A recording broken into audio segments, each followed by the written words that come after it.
네, 오늘은 드디어 이제 19장 요한계시록의 하이라이트죠. 우리 주님의 재림에 대해서 함께 나누는 시간입니다. 먼저 그 19장을 한번 읽고 그 다음에 같이 나누면 좋겠습니다. 에, 제가 홀수절을 읽고요. 우리 형제 자매님들이 짝수절을 읽어주셨으면 합니다. 자, 읽겠습니다. 2일 후에 내가 들으니 하늘에 허다한 무리의 큰 음성 같은 것이 있어 가로되 할렐루야 구원과 영광과 능력이 우리 하나님께 있도다.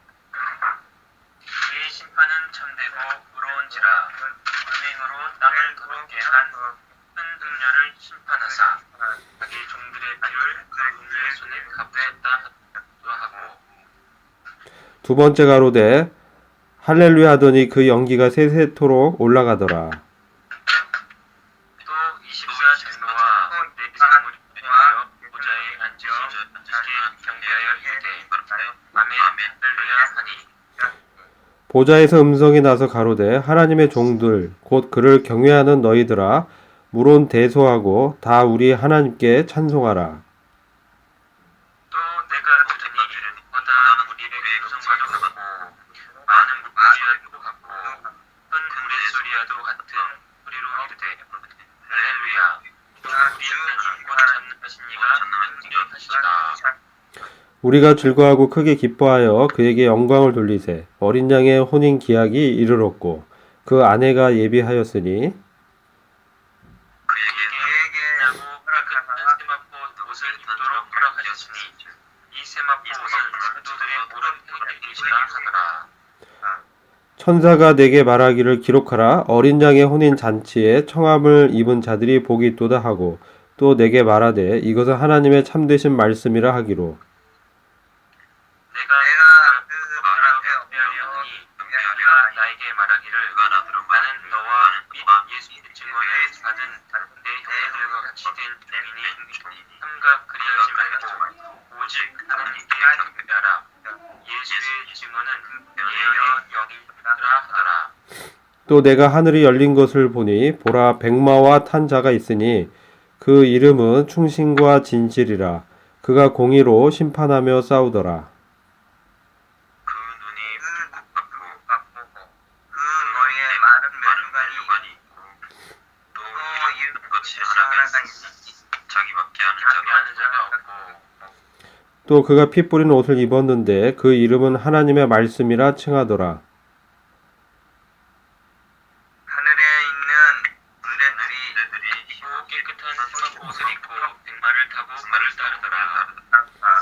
그의 입에서 이한 검이 나오니 그것으로 만국을 치겠고 친히 저희를 철장으로 다스리며 또 친히 하나님 곧 전능하신 이의 맹렬한 진노의 포도즙 틀을 밟겠고 그 옷과 다리에 이름을 쓴 것이 있으니 만왕의 왕을 구해주라 하며 또 내가 보니 한 천사가 해에 서서 공중에 나는 모든 새를 향하여 큰 음성으로 외쳐 가로되 와서 하나님의 큰 잔치에 모여 왕들의 고기와 장군들의 고기와 장사들의 고기와 말들과 늙은 한자들의 세대새과 아이들이나 놈들이나 작은 자나 큰 자나 모든 자의 살을 먹으라 하더라. 또 내가 보매 그 짐승과 땅의 임금들과 그 군대들이 모여 그 말탄 자와 그의 군대로 더불어 전쟁을 일으키다가 짐승이 잡고 그 앞에서 공격을 행하서 어디선지라도 작게 잡혔으니 이는 짐승의 표를 바르고 그의 우상의 교회 표적으로 미혹하던 자라. 이 둘이 한 채로 영불을 둥근 곳에 던지고 21절 그 나머지는 말탄 자의 입으로 나오는 검의 죽음에 모든 새가 그 고기로 배불리 우더라. 아멘. 19장은 아까도 말씀드린 것처럼 주님의 재림에 대해서 직접적으로 이 기록이 돼 있죠.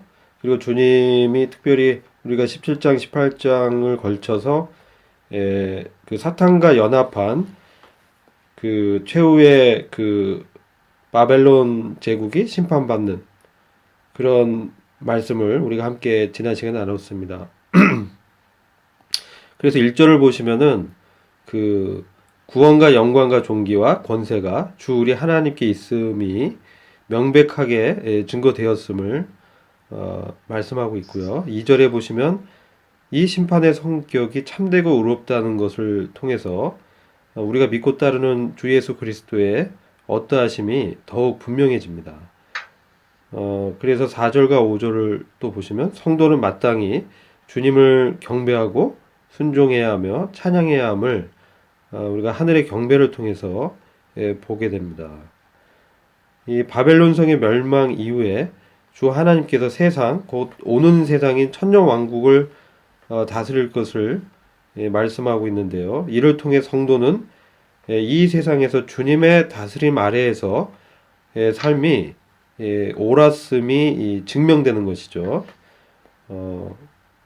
만약 이제 주님께서 자신의 보좌에 앉지 않으시고 그분의 말씀하신 대로 재림하지 않으셨다면, 그리고 바벨론 제국을 심판하지 않으셨다면 우리의 그 믿음이 이 세상 가운데 옳았음이 증명될 수 없는 것이죠. 이 증명이란 거는 하늘의 정사와 권세와 그리고 이 땅에 사는 존재들과 또 땅 아래에 있는 그 영적 존재들에게 바로 그 주님과 함께한 성도의 믿음이 의로웠다, 이런 것이 직접적으로 이제 선포가 되는 것이죠. 그리고 특별히 또 영광스러운 주님과 신부인 교회의 연합의 완성이 있죠. 그것은 어린 양의 그 혼인식입니다. 그래서 그런 말씀이 있고, 그리고 성도의 옳은 행실, 흠정력으로는 이제 의라고 되어 있는데요. 성도의 의 혹은 옳은 행실을 상징하는 흰 세마포 옷을 성도들이 이제 입게 될 것입니다. 그런데 주님의 그 은혜 가운데 허락되어진 것을 보게 되죠. 이런 부분들이 우리가 의미 있게 볼 수 있는 부분이라고 생각이 됩니다. 여기 8절을 보시면은 그에게 허락하사 빛나고 깨끗한 세마포를 입게 하셨음즉, 그래서 이 세마포는 성도들의 옳은 행실이다. 이 옳은 행실을 이제 흠정령은 의라고 번역했습니다. 근데 이 성도에게 허락하신 바로 주님의 은혜가 있었기 때문에 그가 그러한 성도의 삶을 살을 수 있었고, 바로 그 은혜로 말미암아 그 주님의 의를 신분적으로 입었을 뿐만 아니라 성도의 이 땅 가운데 삶 가운데서도 그것이 증명됐다는 것이죠. 바로 주님의 재림을 통해서 그것을 인정받게 되는 것이죠. 그래서 우리도 주님의 재림하실 때 함께 내려오게 되죠.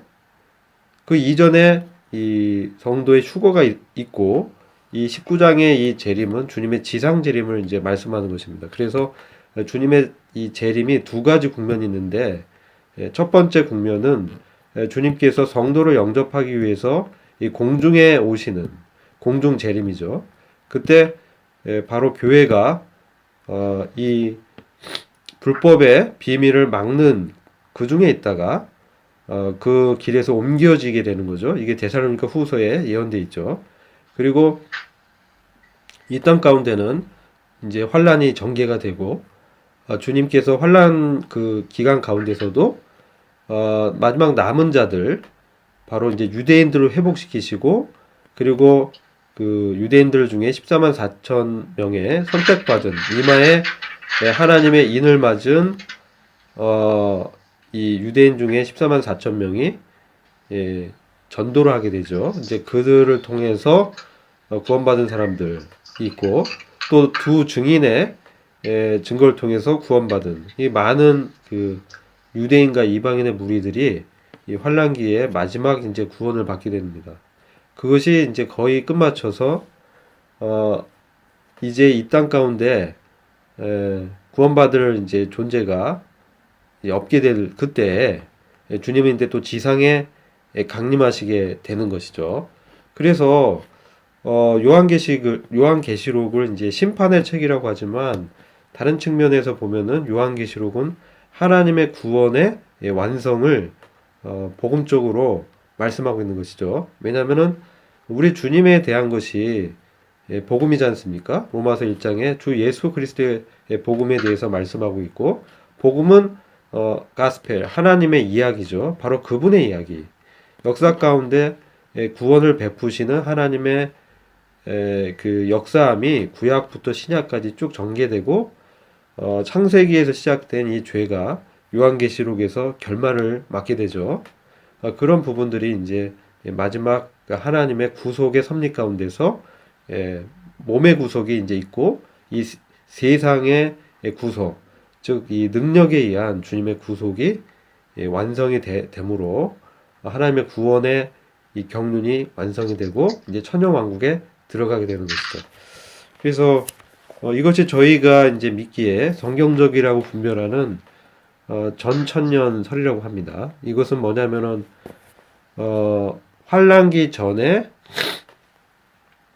그러니까 왕국이라는 것이 문자적으로 이제 존재하고 이제 문자적으로 존재하는 것을 믿는 것입니다.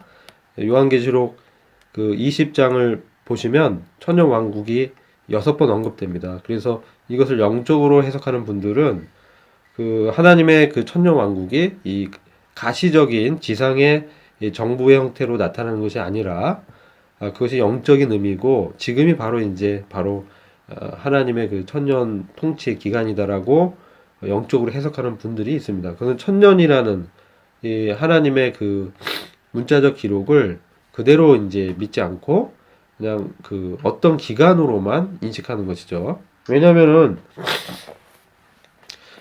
초대교회 이후에 초대교회 때까지만 해도 데살로니가 전서 4장에 주님의 휴거를 기다렸죠, 성도들이. 근데 거의 2000년이 다 지나면 가까이 오죠. 그게 AD 30년 이후에 주님이 십자가에 죽으시고 또 부활하시고 이제 초대교회가 이제 세워진 이후 지금 2017년이죠.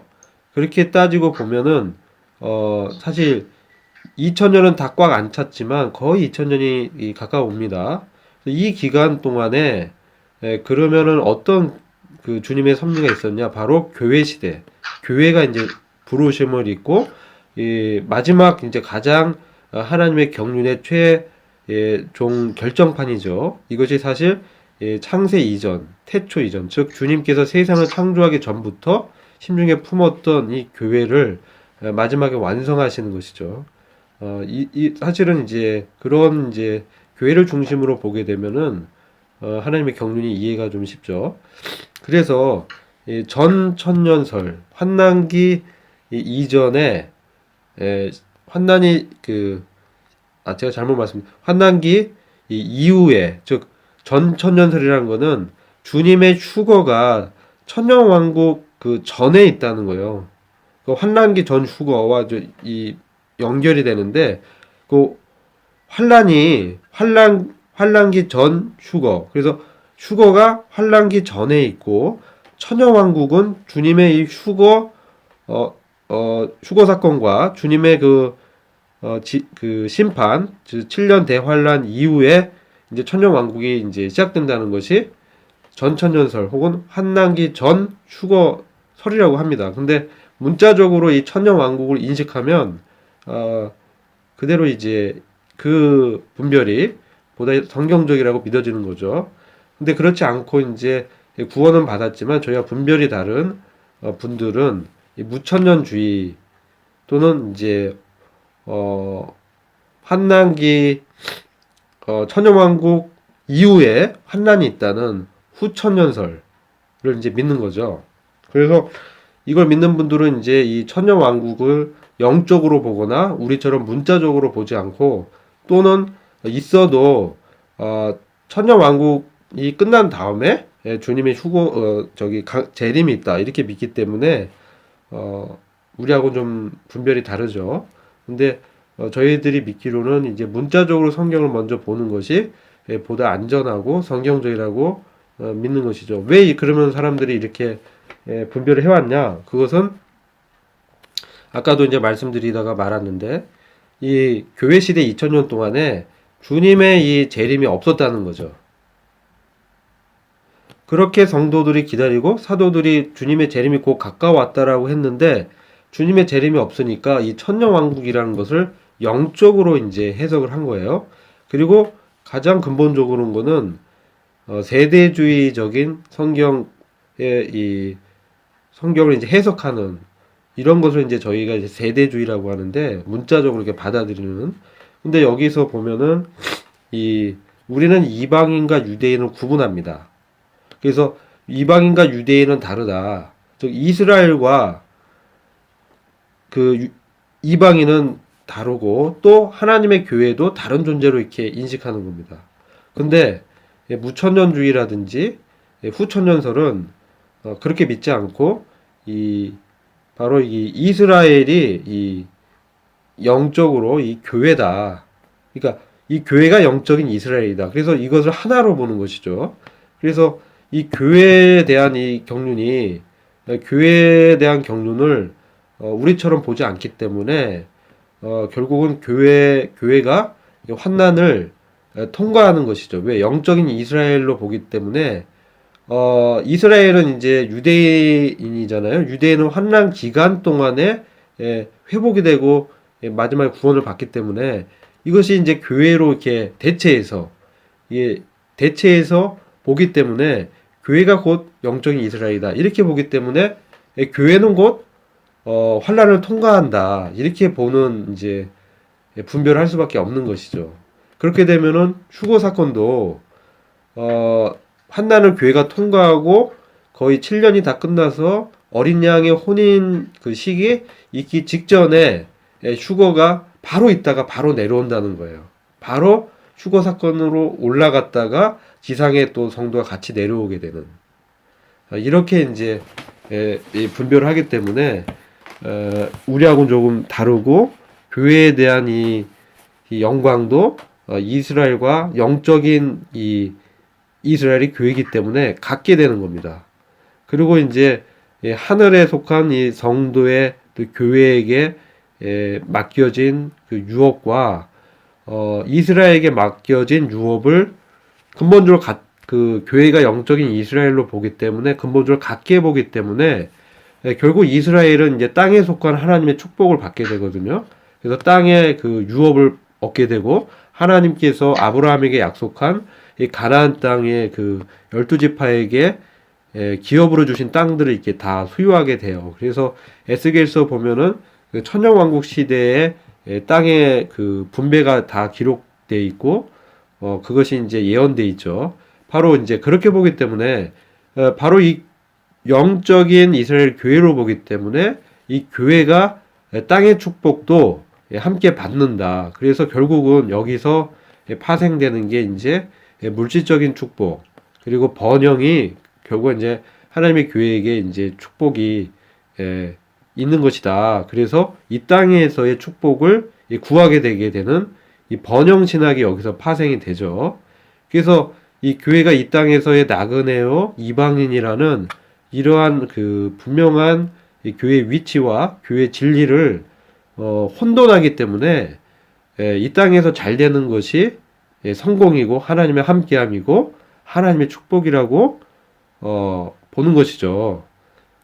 그렇기 때문에 이게 이제 정말 우리가 성경적인 이 분별을 봤을 때 이게 과연 주님이 교회에 맡기신 또 교회가 받을 유업인가 이 부분에 있어서 다른 것입니다. 그래서 그런 것이 이제 정말 심각하게 이 땅에서 기복 신앙이 있잖아요. 기복적으로 유대인은 분명히 이스라엘은 하나님이 땅을 이제 유대인에게 주셨어요. 그래서 이 땅을 이제 나중에 유대인들이 이 그 천년왕국 때 땅을 주님이 그 예루살렘에서 천년왕국 보좌 즉 예루살렘을 성전 삼으셔서 거기에 천년왕국 성전이 세워지고 거기서 통치를 천년간 할 때 바로 유대인들이 그 통치의 행정의 중심적인 역할을 할 것입니다. 왜냐하면 천정왕국은 바로 이 땅 위에서 건설되기 때문에 그렇습니다.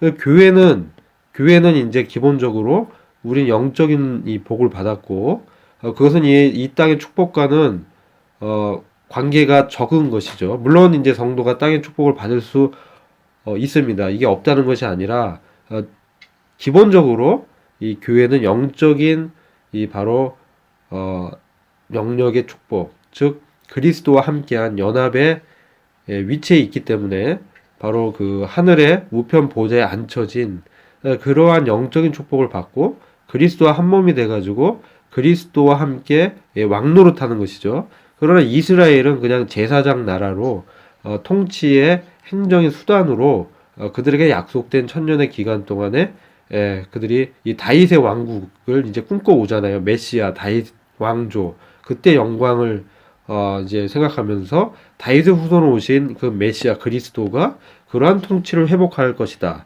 그들에게 있어서 구원은 그들을 식민지화하고 통치하는 이방인들 세력으로부터의 구원의 의미가 있어 왔습니다.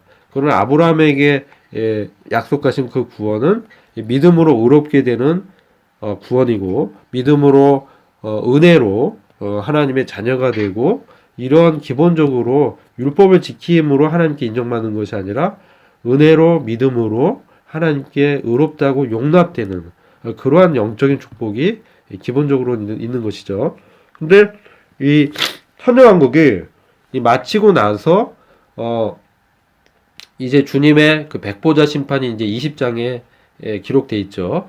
그것은 우리가 이제 20장을 보시면 바로 주님의 지상 재림 이후에 사단이 이제 무적행에 갇힙니다. 그리고 천년 왕국이 이제 전개되기 때문에 지상 어떤 낙원이 이제 현실화되는 것이죠. 아담과 하와가 살았던 그 에덴의 낙원이 천년 왕국 때 이제 현실화되면서 지구의 이 모든 환경이 회복이 돼서 그때는 이제 노동을 많이 안 해도 곡식이 이 열매를 맺고 그리고 바로 이제 사자와 이 양이 이 사자와 어린 양이 이게 뛰놀고 아이들이 그 독사굴에 손을 넣어도 물리지 않고 육식 동물이 다 초식을 하는 그러한 이 땅에 어떤 번영이 오게 되죠. 이 천년 왕국을 유대인들은 기다려온 것이죠. 이 땅에 펼쳐질 하나님의 통치에 자신들이 주역이 되는.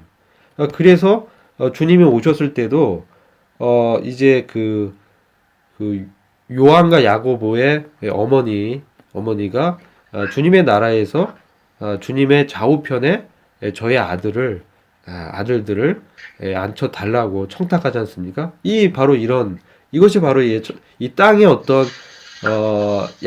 축복을 약속했기 때문에 유대인들은 그러한 땅의 축복이 약속돼 있어. 그래서 지금 보면요, 이 땅에 이제 지상에서 뭐 노벨상이라든지 뭐 그 유명한 어떤 그 산업, 그 금융업, 그 다음에 그 석유업 이런 산업에 아주 중추적인 이런 역할을 하는 굵직굵직한 산업을 유대인들이 다 지배를 하고 다스리고 있죠. 그리고 노벨상의 많은 수가 다 유대인들이고 왜 그러냐면 바로 이게 하나님께서 땅의 축복을 유대인들에게 약속했기 때문에 그것이 실제로 이렇게 나타나는 것이죠. 그런 나라가 없잖아요. 이스라엘 같은 나라가. 그래서 이스라엘 나라의 역사를 보면 주님께서 재림하는 시기가 가까웠다는 것을 알 수가 있죠. 다시 이제 19장의 위치를 제가 말씀드리려고 쭉 이제 경륜적인 측면을 역사적으로 이제 말씀을 드린 것입니다. 제가 좀 감기가 좀 심해서 목소리가 좀 안 좋아요. 좀 이해해 주시고 그래서 이러한 그 배경에서 이 19장에 이제 우리가 이해를 해야 됩니다. 그리고 한번 본문을 잠깐 보시면 우리가 아까 이제 본문에 이제 바벨론의 그 멸망 이후에 할렐루야라고 이제 찬송을 부르면서 주님을 이제 경배하는 것을 우리가 나눴고요. 그리고 이제 그 할렐루야 찬송이 4절에서 할렐루야가 몇 번 나오냐면요. 1절에서 나오고요. 그리고 3절에서 할렐루야가 나오고 4절에서 또 할렐루야가 나와요. 그래서 이렇게 주님을 이렇게 경배하는 것을 이렇게 하고 있죠. 그리고 6절에서도 할렐루야가 나와요. 그러니까 이거는 주님께서 이 바벨론을 심판하시고 지상에 재림하기 전에 바로 이 얼마나 그 경배를 받고 계신지 그런 것들을 이제 조명하고 있는 것이죠.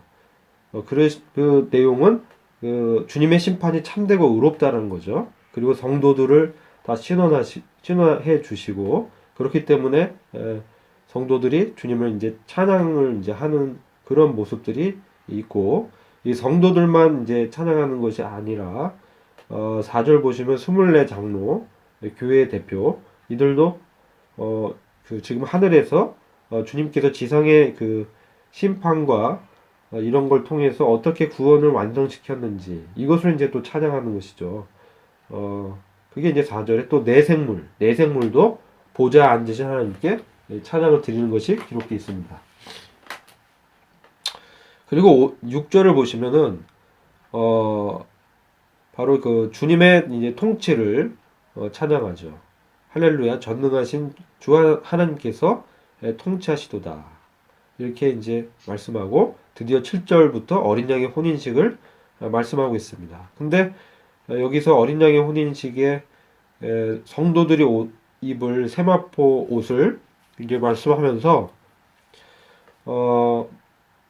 그것이 성도들의 의이고 그것은 주님께서 허락하신 주님의 은혜로 얻는 의라는 것을 말씀드렸습니다. 그리고 9절에 보면 어린 양의 혼인 잔치에 초대된 그들은 복이 있다. 이것은 이 혼인 잔치는 신랑과 신부뿐만 아니라 바로 그 하객들이 있죠. 이 하객들은 바로 구원받은 성도들을 말씀하는 거죠. 그래서 이 하늘의 이제 혼인식이 이 교회와 주님이 연합되면서 있으면서 이 땅 가운데서 환난기에 구원받은 사람들이 휴거가 되고요. 순교한 자들이 휴거가 되고요. 그리고 구약 성도가 우리가 11장에서 본 것처럼 구약 성도가 또 환난기 후반부에 같이 이제 휴거가 되고요. 그래서 하늘에서 바로 그 세례자 요한, 침례자 요한이 그런 말씀했잖아요. 친구의 어떤 그 번영을 그가 기뻐하고 그 축복하는. 그래서 이건 이스라엘의 위치를 얘기해 줍니다. 그래서 이 교회와 주님의 연합을 이스라엘이 옆에서 바로 그 친구로서 이 축복하는 그런 것이 이제 이 혼인잔치에 나타나고 그리고 그 외에 구원받은 그리고 혼인잔치는 또 이 땅에 내려와서 이 계속 정례가 되죠. 그래서 어떤 분들은 이 혼인잔치는 천년의 기간 동안에 계속 있는 것이다 이렇게 보는 분도 있어요. 그래서 이 천년 왕국이 결국은 혼인잔치의 연장이다 이렇게 또 보시는 분들이 있습니다. 그래서 하늘에서 혼인식을 하고 혼인잔치는 이 지상의 주님께서 내려와서 배설하는 그래서 지상에서 구원받은 그 사람들이 이 혼인잔치에 초대되고 그들은 바로 천년 왕국의 백성으로 천년 왕국에 살아서 들어가게 되는 거죠. 그렇죠. 그래서 이것이 매우 의미가 있죠. 그리고 이때 바로 주님이 이제 지상 강림을 하는 장면이 이제 있는데 그 전에 10절에 그 보시면 일단 그 혼인잔치에 초대된 그들을 복이 있다라고 하고 그들이 누군지에 대해서 말씀드렸습니다. 바로 천년 왕국에 들어가는 살아서 육신을 입고 들어가는 사람들이죠. 이들은 교회와 다른 점은 육체를 입고 들어가요. 그래서 이들이 주체가 돼서 천년 왕국 때 생산을 합니다. 그러나 교회는 생산이 그쳐요. 그러니까 교회의 수는 정해져 있는 거예요. 왜냐면 교회는 휴거가 되면서 이 하늘의 천사들과 같은 존재가 되면서 첫째 부활의 영광에 들어가는 것이죠. 그래서 이 몸이 주님의 몸과 같은 영광의 몸을 입기 때문에 그건 천사와 같기 때문에 우리가 복음서에서 천사들 결혼 안 하잖아요. 천사의 숫자도 정해져 있는 거예요. 숫자가. 주님 이렇게 창조할 때 딱 천사를 몇 명을 딱 정해서 창조한 것이고 교회의 숫자도 딱 정해진 거죠. 그래서 이방인의 충만한 수라는 것이 바로 교회의 숫자가 다 차는 수예요. 그래서 이 교회의 숫자가 딱 차면 교회가 이제 휴거가 되는 것이죠. 그래서 이 교회는 정말 놀라운 존재인 거야.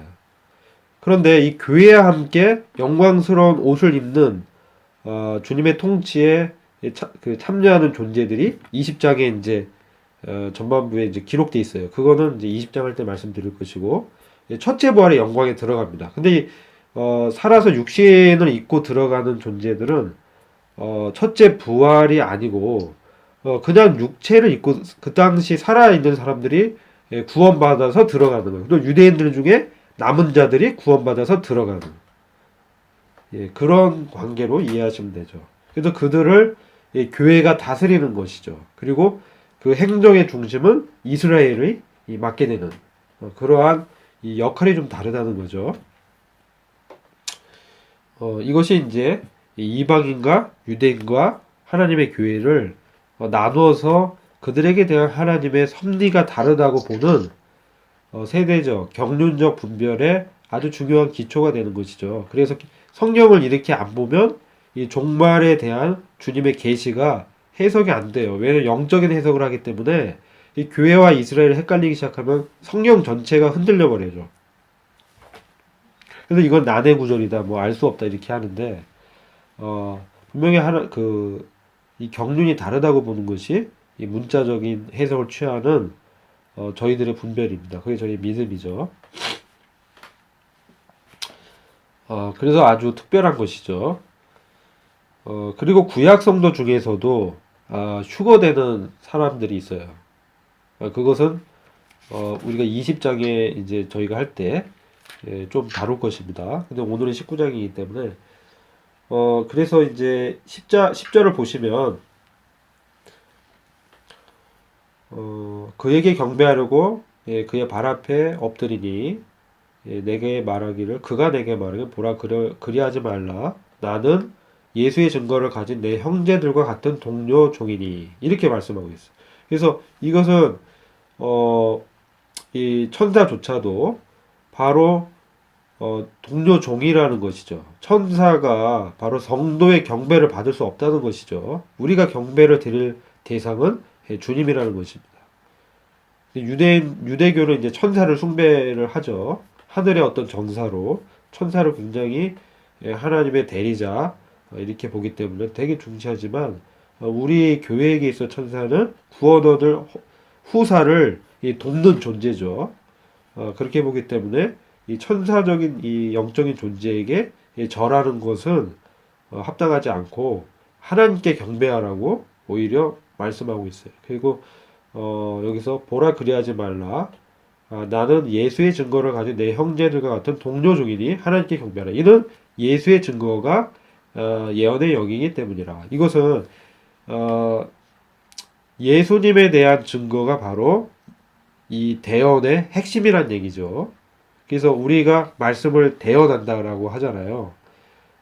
그래서 이 요한의 계시도 요한이 환상을 받은 것을 기록함으로 하나님의 메시지를 근본적으로는 대언하는 것인데 그 중심이 바로 그리스도에 대한 것이라는 거죠. 그래서 우리가 말씀의 중심도 바로 그리스도 그리고 우리가 증거할 것도 바로 주님에 대한 것이다. 이런 것을 알 수가 있죠. 그 다음에 11절에 이제 주님의 재림이 기록되어 있죠. 하늘이 열린 것을 보니 흰말이 보이더라. 그래서 주님이 이제 백마를 타고 내려오시죠. 그리고 그분의 이름은 신실과 진실이다. 이게 뭐 faithful and true 돼 있는데 그분의 그 인격을 그분의 그 특징을 말하고 있죠. 백마를 탄 주님은 그분은 신실하시고 참된 분이라는 것이죠. 그리고 그분은 의로 심판하고 바로 이 싸우시는 그런 분이 그래서 주님이 여기서 이 대적들을 친히 심판하십니다. 친히. 거기 보시면 그 주님의 형상에 대해서 그의 눈은 불꽃 같고 머리에는 많은 왕관이 있고 또 한 이름이 기록되어 있는데 자신 외에는 아무도 모르며 주님의 머리에 많은 이 왕관이 이제 씌워져 있죠. 이것은 계시록 4장에서 주님께 24장로가 그들의 이 면류관을 다 드렸죠. 그래서 주님의 많은 왕관을 쓰고 계시죠. 합당하신 주님의 그 은혜와 주님의 이 구원에 대해서 경배를 받으신 것이죠. 그래서 주님께서 많은 왕관을 머리에 쓰시고 이름을 기록되어 있는데 그건 아무도 모른다고 돼 있고 그리고 피에 적신 옷을 입었다. 그것은 이사야서 63장 이후에 나오는 바로 주님께서 심판을 행하심으로 그 옷 자체가 피로 젖어진 모습이죠. 이사야서 63장 1절부터 4절을 보시면 바로 그런 장면이 기록되어 있습니다. 주님이 직접 심판하시기 때문에 이 원수 대적, 끝까지 사단과 연합한, 끝까지 주를 믿지 않은, 회개치 않은 그런 땅에 남아있는 이 원수 대적 마귀에 연합한 군대가 이때 주님의 심판으로 멸망을 받게 되고 주님이 직접 심판을 행했다는 것입니다. 그리고 하늘에 있는 군대들, 즉 교회가 희고 정결한 세마포를 입고 주님을 따라 내려오는 것이 기록되어 있고 그리고 주님의 입에서 이양검, 예리한 칼이 나와서 민족들을 심판하고 철장으로 다스리는 그게 이제 기록됐고 그리고 주님이 맹렬한 진노의 포도틀을 직접 밟게 되는 것입니다. 이것은 구약에 계속 예언된 말씀이죠. 그리고 그 옷과 넓적다리에 주님의 이름이 기록되어 있는데 만왕의 왕이요 또 만주의 주시다. 그리고 17절 보시면 위대한 하나님의 잔치 이것은 바로 아마겟돈 전쟁을 말씀하고 있는 것이죠. 하나님이 예비한 그 전쟁 하나님을 이 대적한 군대들이 다 모여서 그때 여기서 심판을 받기 때문에 그들의 살이 이제 새들의 먹이가 된다라고 기록되어 있습니다. 주님을 대적했던 이들이 이제 이걸 이제 보면 우리가 이제 아마겟돈에 모여서 유대인 이스라엘을 공격할 때 그것은 사단의 관계였죠. 이 남은 자들을 잔멸하려는 사단의 관계로 이 군대들이 이 예루살렘을 이제 포위하고 모였을 때 바로 하늘에서 감난산으로 주님이 올라가셨던 감난산에 그 산에 내려오시면서 산이 이렇게 쪼개지고 그때 이 모여있던 이 군대는 여기서 아마겟돈 그 평원에서 다 심판을 받는 것이죠. 그리고 20절 보면 짐승이 잡히고 그리고 거짓 선지자도 잡혀서 이들은 심판을 받지 않고 바로 불못에 들어갑니다. 이 불못에 바로 들어간 존재가 바로 그 짐승 적그리스도 거짓 선지자 그리고 20장에 나오죠. 그 마귀 사단이 심판 없이 바로 들어가고 다른 사람들은 둘째 부활에 부활해서 백보자 심판을 받고 그 심판의 형량에 따라 불못에 던져지게 되죠. 이것이 이제 21절은 그 새들이 그들의 살로 배를 채우게 된다라는 말씀이 기록되어 있습니다. 문제를 풀어보겠습니다. 1번 구원과 영광과 존귀와 권세가 주 우리 하나님께 있는 이유는 무엇인가요? 풀어오신 형제님들이 한번 나눠주셨으면 합니다.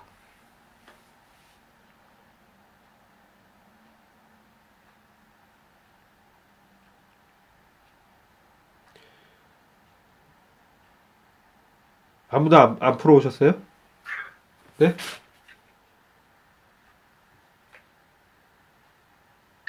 왜 구원과 영광과 존귀와 권세가 주 우리 하나님께 있습니까? 예?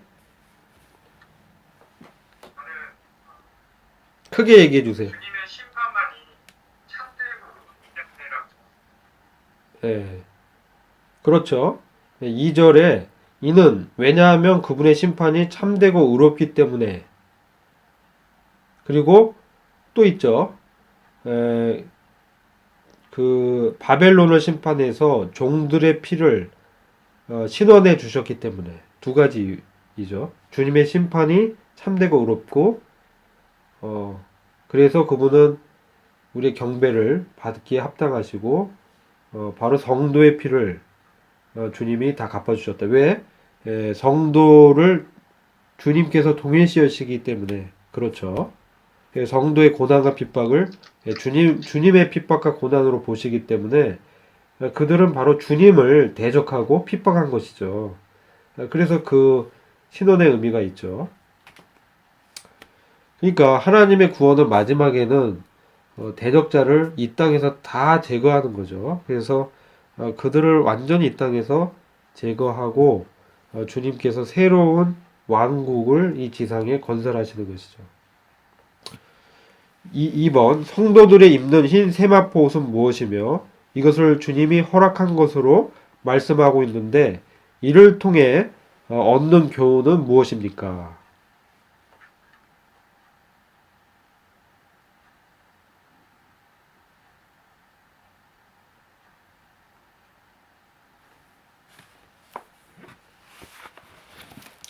문제들 안 풀어오신 것 같아요. 저는 우리의 은은 주님께서 입혀주시는 것이라고 생각합니다. 네, 그렇죠. 이 부분은 저도 이렇게 옛날부터 이렇게 많이 묵상을 했었는데요. 네네.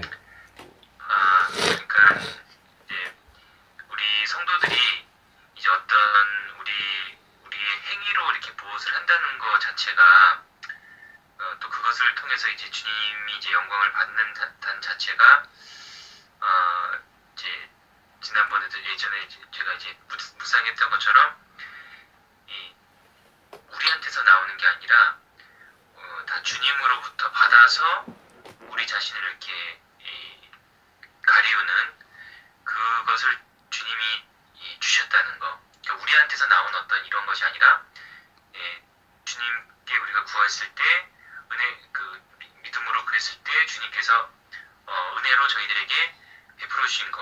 그래서 우리가 이 세상에서 옳은 행동들을 할 수 있게 되었고 또 그러한 행동들이 결과적으로는 우리를 가리우는 또 우리를 치장하는 그런 재료가 됐다는 그런 부분으로 제가 묵상을 했었습니다. 네. 감사합니다. 예, 또 뭐 나누실 분 있으세요? 2번에 대해서? 없으시면 3번 당신은 예수의 증거가 대연의 영이라는 말씀에 대해서 어떻게 생각하십니까?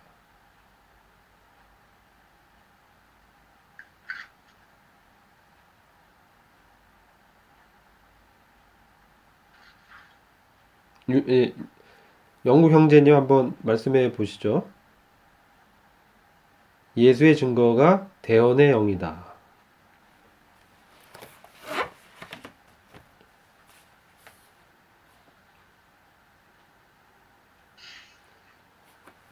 이게 사실 좀 이 말씀이 좀 어려운데요, 선생님. 네네. 제가 이해하는 거는 단지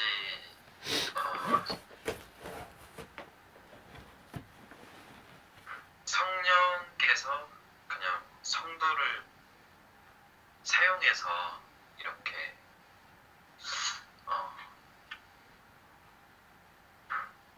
예수 그리스도를 증거한다라고 제가 좀 이렇게 네네, 좋습니다. 네네. 이해하는데요. 예, 예. 예, 그 말도 타당한 말씀이라고 생각이 되네요. 예. 또 좀 보충해서 말씀해 주실 분 말씀해 주셨으면 감사하겠습니다.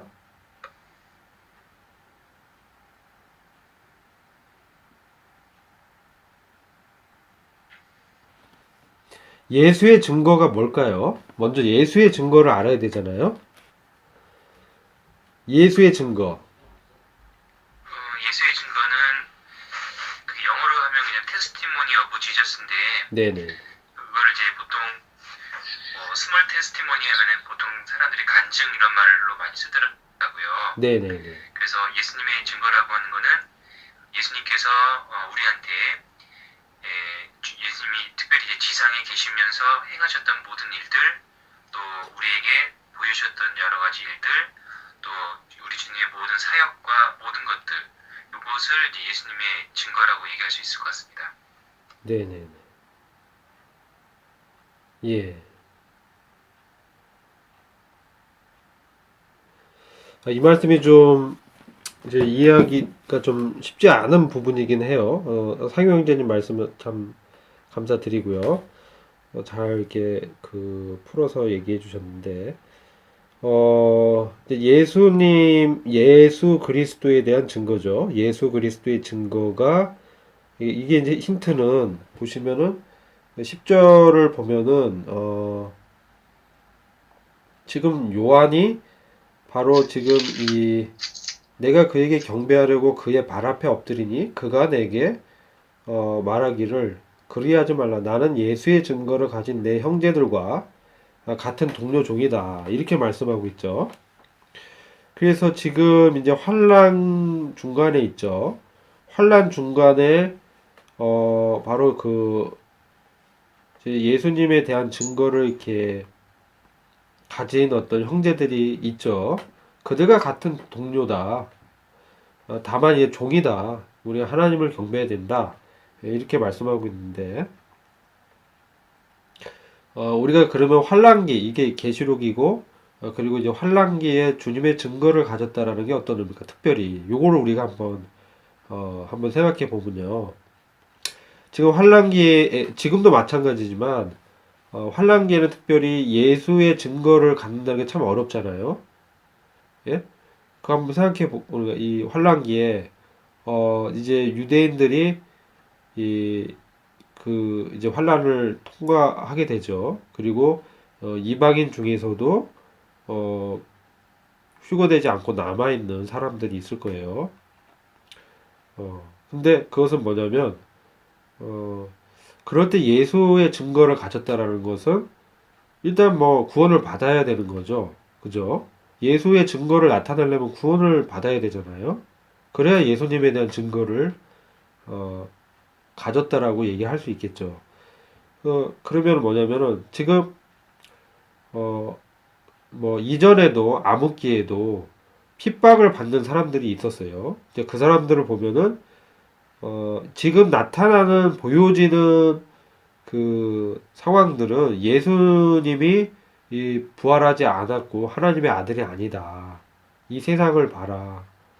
주의 재림이 어디 있느냐. 뭐 이렇게 얘기한단 말이죠. 그런데 그러한 상황 가운데서 이제 이 환란기에 들어오게 되니까 정말 그 들었던 말씀들이 기억나겠죠. 그 유대인들도 이것이 바로 이제 14만 4천 명의 증거와 두 증인의 복음 전도로 인해서 그들이 기다려왔던 메시아가 이미 오셨던 바로 그 예수구나. 주님이 부활하신 바로 그 그리스도구나. 그런 증거를 그런 믿음이 있고 그 믿음은 뭐냐면 다른 사람들은 그걸 믿지 않죠. 그래서 이 땅의 가치관에 연합돼서 살고 있잖아요. 근데 그러한 이 땅의 상태와는 전혀 다른 바로 반대가 되는 예수님이 하나님의 아들을 믿게 된 거죠. 이들이 이 믿음을 가져서 구원을 받게 된 현재 바로 우리와 같이 믿음을 갖게 된 거죠. 그리고 주님이 바로 이 땅을 재림하셔서 그들을 신원하고 통치하실 것이다. 주님의 보좌에 앉으실 것이다. 이것을 이제 바라보고 믿는 것이죠. 그죠? 근데 아직은 주님의 재림이 없는 거예요. 그 전에 예수의 증거를 가진 형제들, 주님의 지상 강림 전에 주님께서 강림하셔서 통치하실 것이라는 사실을 주님의 통치, 주님은 왕이시고 만주의 주시다, 만왕의 왕이시다. 그분은 하나님의 아들이다. 이런 사실을 그대로 이렇게 믿기 때문에 그런 증거가 이 땅 가운데 나타나고 그것은 예수님이 사셨을 때도 자신이 이제 그런 메시아로 자신을 계시하셨잖아요. 내가 바로 그니라. 내가 바로 하나님. 내가 바로 스스로 존재하는 자다. 그런 말씀을 하셨잖아요. 그런 것이 믿음으로 이제 나타나는 것이죠. 우리가 이제 그 현대를 살 때도 우리가 환란기는 아니지만 이러한 적용을 할 수 있을 것 같아요. 어, 그래서 저는 예, 3번을요. 네네, 저는 이렇게 이 말씀을 보면은 어떻게 생각하십니까? 물어봤잖아요. 당신은 예수의 증거. 저는 이렇게 또 생각이 들어서 써봤어요. 아들의 영으로 인해 이러한 말씀들이 하나님의 계획과 주님께서 아버지의 말씀대로 이루시고 영광을 취하시고 하나님 되심을 나타내신가 성도들에게 공의로 심판하실 증거로 삼으실 것을 나타내는 그것이라고 좀 생각이 들어서 이렇게 써놨거든요. 네네, 감사합니다. 네. 그러니까 결국은 하나님도 예수 그리스도를 통해서 그분의 이 통치를 하시잖아요. 그분 이제 예수님 안에 그 주님 안에서 하나님께서 어, 바로 하나님께서 미쁘시고 그리고 그 하나님의 구원의 능력이 얼마나 큰지를 드러내실 것이죠. 먼저 부활을 통해서 죽음 이기신 것을 보여주셨고 그리고 우리 주님이 이 땅 가운데서 멸시 받으시고 죽으셨지만 이분이야말로 만왕의 왕이고 만주의 주님이다. 바로 그런 분으로 다시 재림하실 것이다. 이게 바로 이러한 믿음의 내용이 바로 이 예언의 영이다. 대언의 핵심이란 얘기예요. The Spirit of Prophecy에서 우리가 하나님의 대언, 하나님의 예언을 할 때 바로 이것이 예언의 핵심적인 내용이라는 거죠.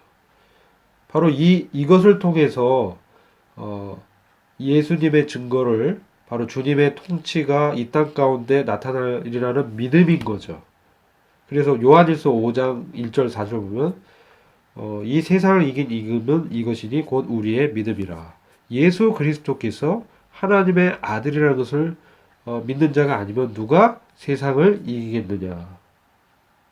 이런 것이죠. 이게 바로 바로 우리가 이 계시록에서 핵심적으로 말씀하고 있는 거예요. 예수님이 부활하셔서 그분이 바로 하나님의 아들이고 그분이 만왕의 왕이요 만주의 주로 다시 오셔서 이 땅을 통치하실 바로 그분이 예수 그리스도다. 라는 사실이 예수님에 대한 증거가 그분 자신이 그렇게 사셨고 그것을 성도들이 이렇게 믿음의 눈으로 바라보면서 믿는 것.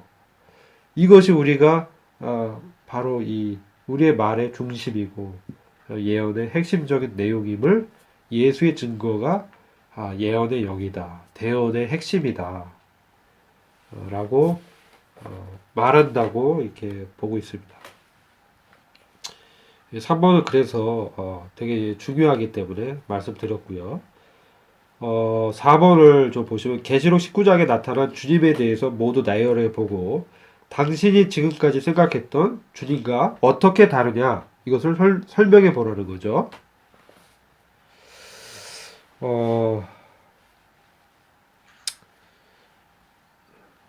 자매님들도 좋습니다. 한번 말씀해 보시죠.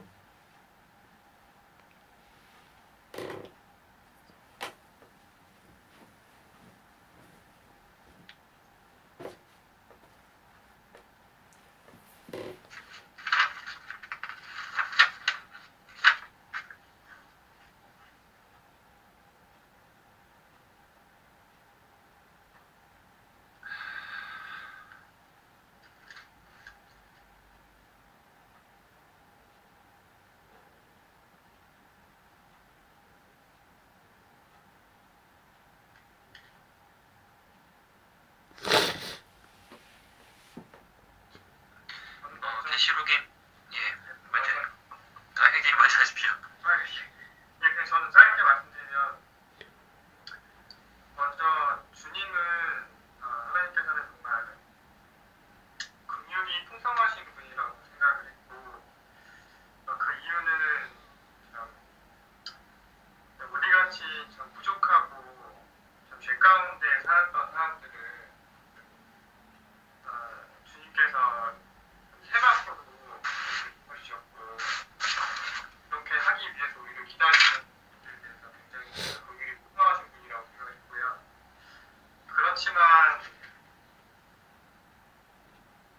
그 15절에서 그 말씀하신 것처럼 존중하신 이의 맹렬한 진노는 포도주 틀을 밟겠다라는 말씀에서 주님의 어떤 공의로우신 죄와는 절대 함께할 수 없는 공의로우신 걸 또 볼 수 있었습니다. 이상. 네, 감사합니다. 네네. 상효 형제님 또 아까 말씀하시려다가 네, 네. 말씀하세요. 참 우리 주님이 19장에서는 그 많은 면류관을 이렇게 쓰셨고 그 입에서 이제 검이 나오셨는데 그리고 이제 눈은 역시 불꽃 같은데 그 말씀은 계시록 1장에 나오는 말씀하고도 그 눈이 불꽃 같다는 부분이 같은 것 같은데 참 주님께서는 이제 그 거의 이제 계시록 여러 부분에서 어린 양이라고 하는 그 표현으로 많이 이제 나오셨는데 참 어린 양은 그 겸손의 어떤 이런 모습이셨는데 그에 반해서 이 19장에 이제 나오는 그 우리 주님의 모습은 정말 참 너무나 이렇게 그 흔히 뭐 백마탄 왕자라고 얘기를 하는데 정말 백마를 타시고 군대 장관으로서 어떻게 보면 이 다윗이 전쟁할 때 이제 그런 모습과 이제 같은 것 같고요. 그리고 이 머리에 많은 관들이 있었더니 제가 이제 왜 주님이 관들이 그 면류관 이렇게 많을까 이렇게 생각했는데 이게 그 계시록 4장에 그 성도들이 막 면류관을 던지는 거 있지 않습니까? 그것으로 이렇게 그걸 다 모아가지고 쓰셨다는 그런 생각이 좀 드는 거예요. 그리고 그 입에서 그 검이 나오는데 예전에는 제가 이 입에서 검이 나와서 사람들을 이렇게 죽이실 때 이 막 미사일처럼 막 날아가서 화살처럼 날아가는 그런 검을 생각을 했거든요. 근데 오늘 말씀을 좀 이렇게 쭉 보니까 그게 아니라 그냥 검이 하나가 그냥 쫙 있는 것 같아요. 그래서 우리 교재에 보면은 그 부분이 이렇게 조금 자세하게 나온 것 같은데 정말 모든 사람들은 그 검으로 입에서 나오는 우리 주님의 그 말씀으로 이 정말 한꺼번에 사람들을 그냥 이렇게 죽여버리시는 정말 무시무시한 그 심판을 하시는 이런 모습 이거 정말 이렇게 참 가장 두려우신 분이시라는 거 이것을 제가 좀 느끼게 됐습니다. 이상입니다. 네, 감사합니다.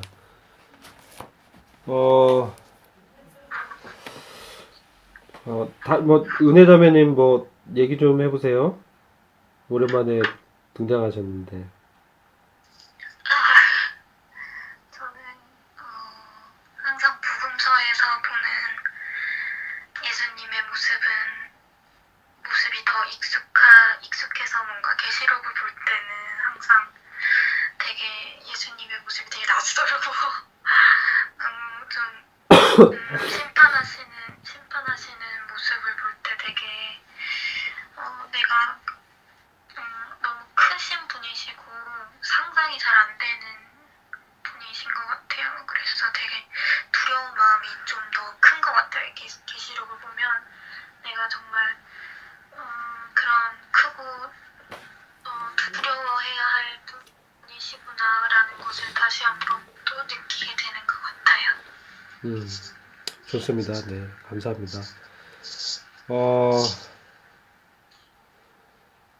그렇죠. 네, 주님의 그 신성이 이렇게 외부로 이렇게 나타나서 얼마나 주님이 영광스러우시고 권능과 권세를 가지신 분이신가, 그런 것들을 우리가 요한계시록을 통해서 이제 볼 수 있죠. 이게 계시죠, 계시.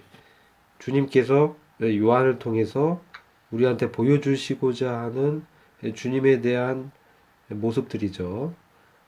그래서 그전에는 우리가 이런 것들이 기록되어 있지 없었다가 이제 드디어 주님의 이런, 어떻게 보면은 진면목이죠. 주님의 진면목들이 이렇게 감춰져 있던 모습들이라기보다는 원래 주님께서 태초부터 말씀이 육신이 되어 사람이 오시기 이전에 하나님의 창조에 함께 하셨던 말씀 하나님으로, 로고스로 존재하셨고, 그분의 그 하나님과 동등된 분이시지만 그런 걸 이제 내려놓으시고 사람이 되셔서 또 사람으로 이렇게 부활하셔서 우리에게 새로운 어떤 그 인류를 그 창조하신 그리스도 안에 있는 새로운 인류를 창조하신 바로 교회를 교회의 머리이신 바로 이 주님이 어떻게 이 세상을 구원하시는가 이런 것을 이렇게 보게 되죠. 근데 이 심판을 통해서 공의로 나타난 십자가에서 은혜와 긍휼이 풍성하신 사랑의 주님인데 오늘 이 모습은 공의의 심판을 직접 행하시는 심판주로서의 주님에 대해서 나타나는 것이죠. 그래서 이런 것들을 이렇게 묵상하면서 저희들도 어떻게 주님을 인식해야 되고 어떤 주님을 이렇게 우리가 예수의 증거 그래서 그런 주님을 어떻게 이렇게 대언하고 지내야 되는지 알 수가 있게 되죠. 수고 많으셨고요. 다음 시간은 20장을 하는데 20장은 이제 바로 그 약속이 성취되는 천년 통치에 대해서 나타나죠. 그리고 21장과 22장이 이제 남아있죠. 계속 그 기도해 주시고요.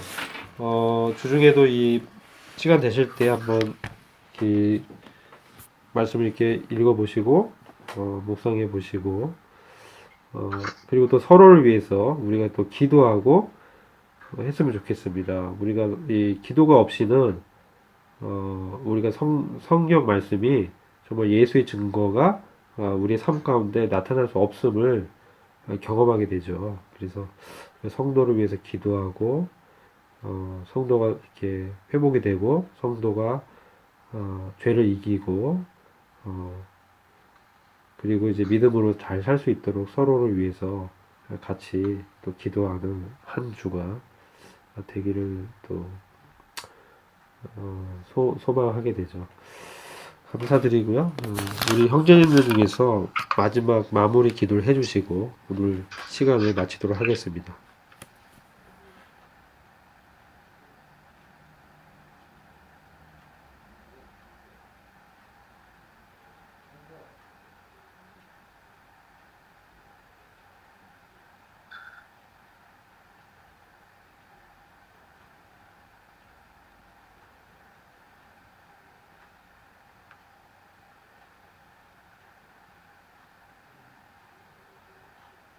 사랑과 은혜가 충만하신 아버지 하나님, 주님, 오늘 또 주님 은혜로 마지막 때에 어떠한 일들이 일어날지에 대해서 오늘 살아가는 우리에게 알려주심을 감사를 드립니다. 아멘. 우리가 지금 바라보는 세상은 마치 공중에 거세 잡은 자가 다인 것 마냥 그들이 주인인 것 마냥 힘들하지만 이것이 정말 우리의 마지막의 실제가 아니고 우리의 마지막은 주님께서 이 땅의 모든 것들을 은혜하시고 주님께서 모든 것들을 이기시는 그것임을 주님 우리에게 알게 하셔서 오늘 살아가는 우리가 주님의 다시 오심을 항상 기억하고 그것에 소망을 두고 살아갈 수 있게 이 부족하고 무지한 자들을 주님의 은혜 가운데 깨워주시고 인도해 주시는 주님께 감사를 드립니다. 우리가 참으로 주님의 은혜 가운데 우리가 주님을 알았음을 주님께 고백을 드렸고 항상 풍성한 교제와 긍휼하심으로 말미암아 아버지 하나님을 알게 하심을 인해 주님께 감사를 드립니다. 알게 하신 주 예수 그리스도 이름으로 기도드렸습니다. 아멘. 아멘. 네, 수고 많으셨습니다. 감사합니다. 감사합니다. 네. 고맙습니다.